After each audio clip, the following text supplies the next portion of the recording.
Do you ever buy a paper pad that's just so pretty, but then you're like, wait, how do I actually use this? Hi, I'm Jess from JessCrafts.com, and I'm here to help you make the most of your crafty supplies and time. So let's get making. Today, I'm going to share an idea for 8x8 patterned paper, so even if you just love your 8x8 paper, it's not challenging at all, no worries, you can use this idea. But I also wanted to talk about a challenging paper and how I would adapt to it.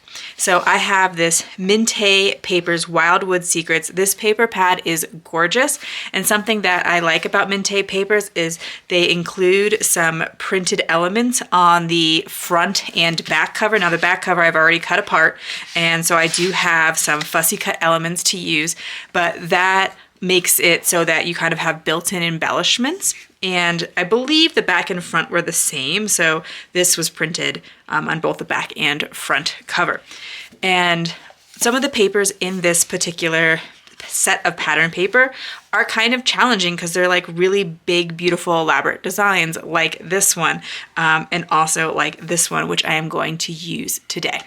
And so one of the ways that I like to tackle that is to pick a template that includes a large bit of patterned paper or a large focal point of patterned paper. So I have 8x8 paper busting template for 5x7 cards number 2. And also when I pick a template for a larger size of card, I'm more likely to need a large size of paper. And so I do tend to go to my like 5x7 or slimline templates.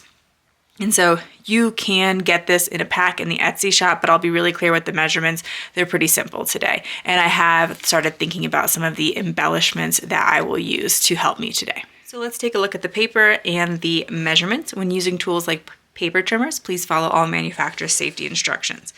What you're going to do is, starting with a 8x8 piece of patterned paper, you're going to cut a 4x4 square and 4 2x2 squares, and there'll be enough to make 2 different cards by cutting those out 2 times each. And with this patterned paper, what I noticed is that some of basically there's 2 corners that have a lot of animals in them, and I want to be able to take advantage of that. However, the challenge that I had was that when I cut the bottom right-hand corner here, it cut off like in the middle of the deer's face. And so I knew that wasn't going to work the way that I wanted it to. And I have a couple options for dealing with that. But this one here, the top left corner, I didn't feel like I was cutting off any of the animals in an awkward way, and I could use this as the focal point on my card. So then what I would do with the bottom half of that paper is cut it into those 2x2 inch squares. And the reason this is going to work, and I realize I haven't mentioned this yet, it's double-sided paper. So if I were working with single-sided paper, I would just pick 2 sheets of paper and I would think about how to use each of these squares. But I do think that would be really challenging because, like I said, there was that little bit of the deer's face. However, when it was just a small amount of the deer's face and head, I think if you were using the 4x4 square, it would be a little bit easier to cover up with a sentiment or embellishment. So looking at the top and bottom, I thought about different ways that I would approach this. One would be that I would try to cover up the deer with another element. However, a lot of the cut aparts that I had, the animal would then be, now this actually is probably the best one if I was going to try to make it work, but a lot of the other animals were either kind of small so that the deer still stuck out behind them, or the ones that even were like more close to covering it up, they were facing in the same way, like off the card, but not to the inside of the card. So hopefully that makes sense. They're facing left and not right into the card, which is, because when we read in English, we read left to right. And so our eye kind of follows that way. And so I think we kind of want to see right into the card. That's kind of my thought process there. But I think that the deer was probably the best possibility because if you position him just right, you can cover most of the deer below, and he's like facing directly out of the card. And so I think that could be a way to make this work. However, I also looked at the top side of that, and I think this is also just a really pretty patterned paper, a really pretty chunk of the patterned paper. And so rather than using this one for the backside, even though that bear and fox are so adorable, I am going to use this as the back side, and I'm going to make use of the butterfly and the trees as the front of my patterned paper. Now, cutting my cardstock mats is going to be very, very simple. Sorry about that noise there. I am going to start by cutting 4 1/4 by 4 1/4 inch squares. So I have 8.5 long, 4 1/4 wide, cut that in half again to 4 1/4, and those are the 2 large squares that I need. And then I'm going to need 2 1/4 by 2 1/4 inch squares because those will go behind my 2 by 2 inch paper. So I will cut the squares I need for each card. I'm cutting it to 6 3/4, then 4 1/2 because I'm measuring 2 1/4 off the end essentially, because I think that gets a little bit easier to cut. So I will cut until I have 8 squares, 4 for each card of the 2 1/4 by 2 1/4. So now that we have all of our pieces, let's look at how we are finishing off the cards. So I mentioned we're cutting the 2 by 2 squares with the 2 1/4 by 2 1/4 inch mats, the 4 by 4 square, 4 1/4 by 4 1/4 inch mat, assembling it just like it's shown in the sketch. So these squares are pulled all the way to the edges of the card, but not the top corners. I kind of wanted to like pull the focus in a little bit more and have the 4 by 4 square overlap those other squares a bit more.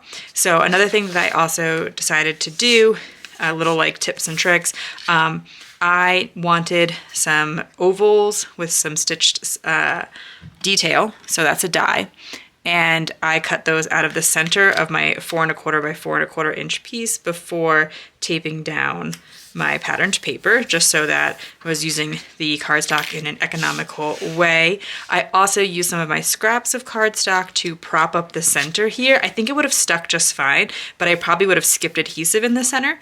So now when I go to attach it, I'm going to put adhesive in the center and then adhesive along the top and the bottom of my panel so that the adhesive isn't like just kind of hanging out underneath there, because especially with like tape adhesive, it's not going to dry. So they might be different with glue, and so then little things can become stuck to it, whatever. So I just think it gives a slightly smoother look. I don't always think very deeply about all that stuff, but it was something I was thinking about today. Now, this panel here, there's the butterflies and the berries in the corner, and I was inspired by the use of berries on this pattern paper, and I wanted to use the You're So Berry Sweet sentiment from the Berry Sweet stamp set from scrapbook.com, and I wanted to be able to use that sentiment on both both cards. And this one, there's quite a few berries here in the corner, so I think it'll be like really obvious where the sentiment is coming from. Here the berries are a little bit more subtle, so I wanted to pull in some of the berries that I had fussy cut from the back front of the patterned paper, not the back of the front, the back of the back of the paper pad. So as I mentioned earlier, these were all things that I was able to cut apart because there was a second sheet in the back. Okay, so I'm going to stamp this. I think this die is from Whimsy Stamps. I'm going to stamp this sentiment in Lobster ink from Fawn. I just wanted to pull in a bit more of the red. I did test it. You might have saw that at the beginning of the video. I had one already stamped because I wanted to make sure it was going to be a readable sentiment here on the craft cardstock.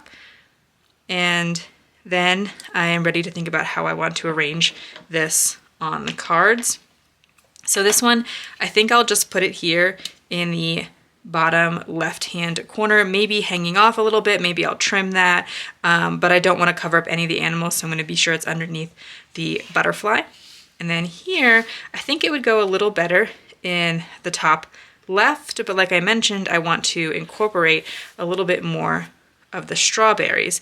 So I was thinking about how can I like pull these two together, like overlap them. And so I think I want to cut off a little bit of that just so that the strawberries are, I want to like kind of nestle them into the sentiment like that. And if I pulled it all the way here, it's a little bit more centered than I want to be. I kind of want to balance. This is to the top left and this here is to the bottom right. So they kind of sit opposed and balanced to each other. I think you could also just leave that overhanging like it is right now, and that would look great. Something that might also be nice to do here is to pop the strawberries up a little bit from the sentiment, so adhere the sentiment directly down. And here I'm kind of taking a gamble because I'm just going to cut it with scissors, and I may not have cut it in a way that will lay straight, so it would have been better to think about this before I laid this down on the panel. So yeah, if I line this flat edge up, it's not going to be perfect, so I'm going to try again. Again, that's a little bit of a risk because like eventually I'm going to run out of room to cut. But that looks a lot better. Okay, and then I'll overlap that there. I think I should pull it all down a little bit more. That's one of the reasons I do like to work with tape adhesive, because I know that like liquid glue gives you a little bit of wiggle room, but it also leaves like some glue behind. And so if I press the tape adhesive down really lightly, I don't tend to have a problem lifting it up. So I'll place that there and finish off the card. So here's a look at the 2 finished cards from this beautiful but challenging paper from Minte Papers. I used 8x8 paper busting template for 5x7 cards number 2. It is available in a pack in the Etsy shop. If you found this video helpful, here's another video where you can find more ideas for enjoying your crafty time and supplies. Let me know you like this video with a share to your crafty community, subscribe and click the bell so you don't miss the next template or tutorial, and check the video description for product links. See you in the next video.